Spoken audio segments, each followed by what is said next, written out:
Okay, so earlier this year, I put out a video talking about why I sold my 2003 Toyota Land Cruiser 100 Series.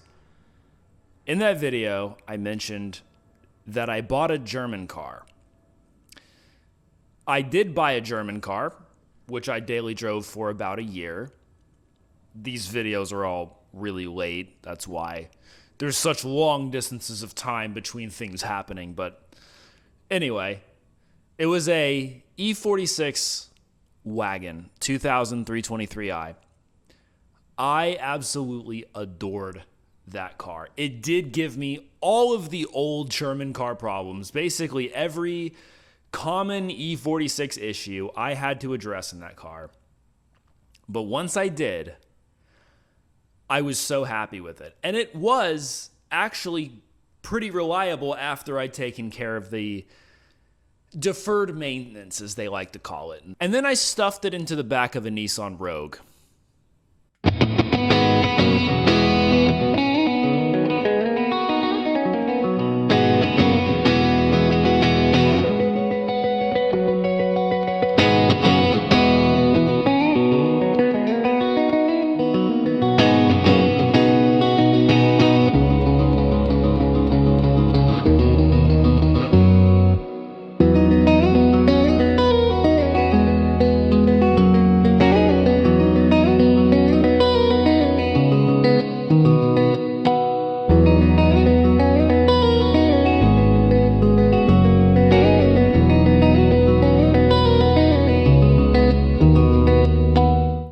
And so now you might be thinking, that was a mistake.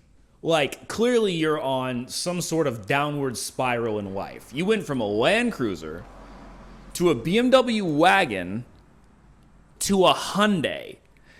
Trust me, this took a lot of... the word I was looking for was remembering. Remembering that I already own a Shelby GT500 with Cortex racing suspension, and I don't really have anything to prove. And also remembering that someone who looks down on you because of the brand of vehicle that you drive is a deeply insecure person, and it is not worth your time or energy to let their insecurity rub off on you. Let me quickly go back to the BMW subject for 1 second, because it is actually relevant to how we got here. As I mentioned, back in March, I got in a fender bender. I bumped into a Nissan Rogue. I was only doing about 10 or 15 miles an hour. Their car was fine, and my hood just got sort of bent up, as well as the core support and the radiator were damaged. And I looked at that damage at the time and thought, oh, that's repairable. In the same way you're probably thinking the exact same thing, looking at this right here. Well, I guess I got really unlucky with the shop that I had it towed to, because for whatever reason, whether it's a fuck you price or a, supply chain thing, who knows, they quoted me $8,000 to fix this. Now, what I could have done is had it towed to another shop and got a second or third or fourth opinion, but I started to hit this point of like, how many hundreds or possibly thousands of dollars am I going to spend towing this car all over Middle Tennessee when I could just ditch it and move on? And that's what I chose to do. The new owner of the car allegedly has already fixed it.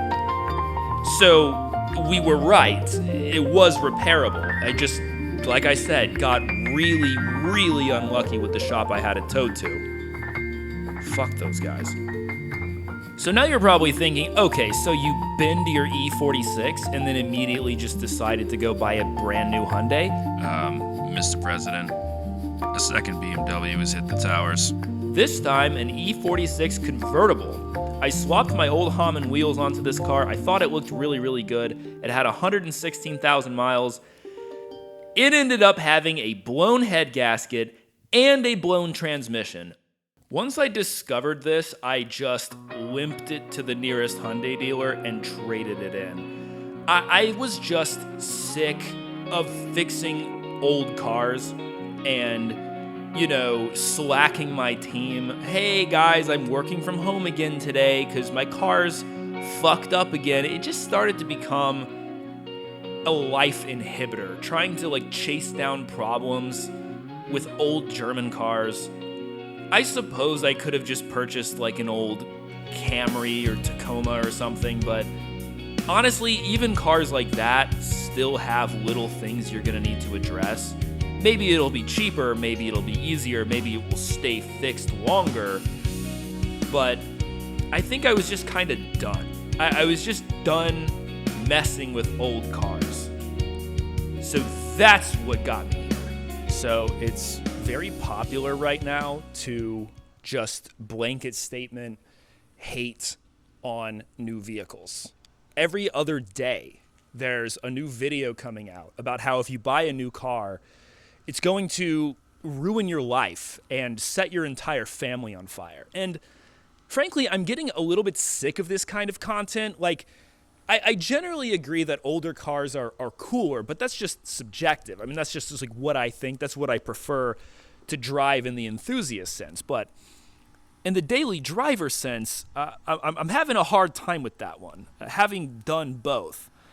Not to get too far into that rabbit hole. So, unfortunately, I will not be able to give you any sort of low-effort nostalgia bait in this video because that wouldn't make any sense. But what I did want to do is explain what this is. It is a 2026 Hyundai Santa Cruz SEL all-wheel drive. That is the non-turbo version. And we're starting at the back because there was an H-Track badge right here that I took off. However, there is still a differential. Now it's time to pop the hood so we can see what's under the hood. So this is where the decision to get this car over a lot of the other vehicles in this class really got made, which is under the hood, starting with a physical oil dipstick. Yeah, there's some brands that have completely left that in the dust.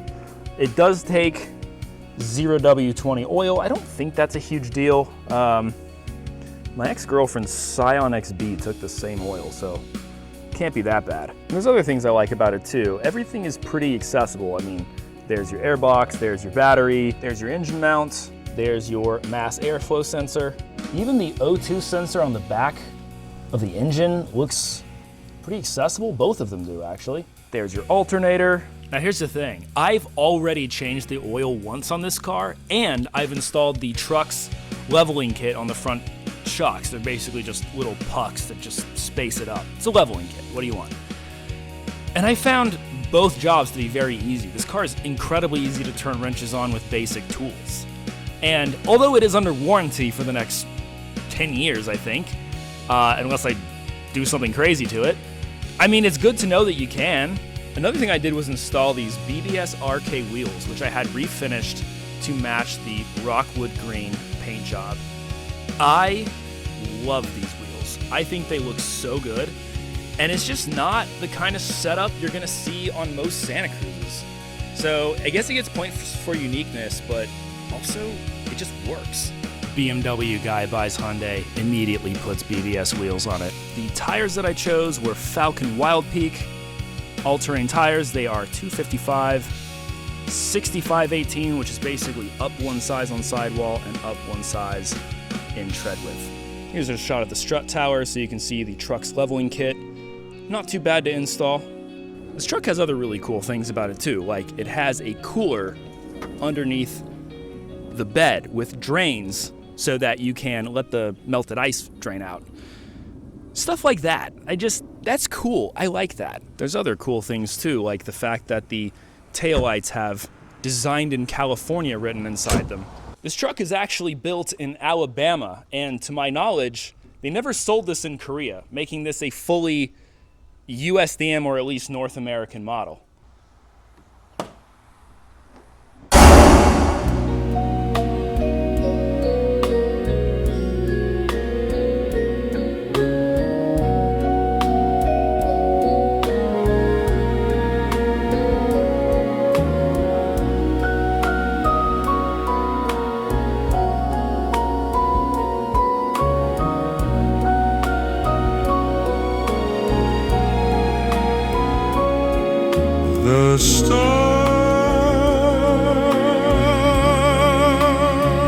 came out to see you go.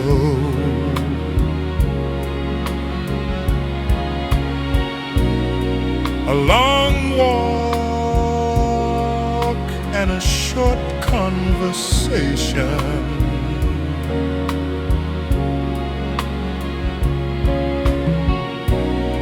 One last chance to admit that whatever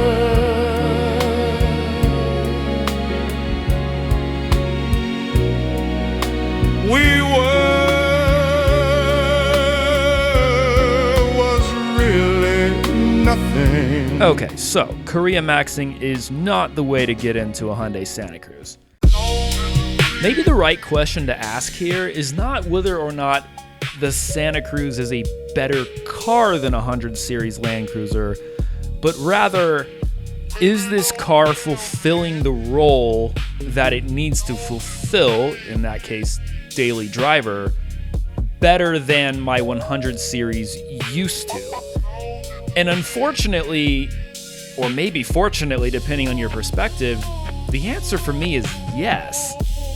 I think people genuinely overlook how nice it is to have modern technology on a car you are using for commuting in traffic every day, doing the boring stuff, but doing it well. I think a lot of us car enthusiasts tend to really over-index on what we think a real automotive connoisseur would prefer, when honestly, I don't know about you, but I've started to realize what a totally pointless pursuit that is. If you're building an overlanding rig, or you're hauling something, or you've got a bunch of kids, then yeah, the Land Cruiser is probably the better option. But unfortunately, I hit this point a little while ago where I was sick of getting 12 miles per gallon. I wasn't really taking the car off-road, and it was just like this cool thing to have that got compliments at gas stations, and that was it.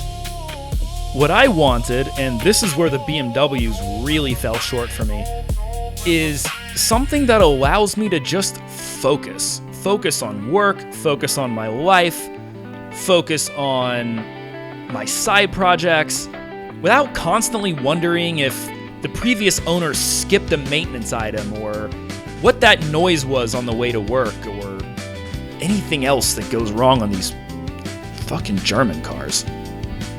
So the Land Cruiser is absolutely the better collector choice, and I would love to have another one day, but not as a daily driver.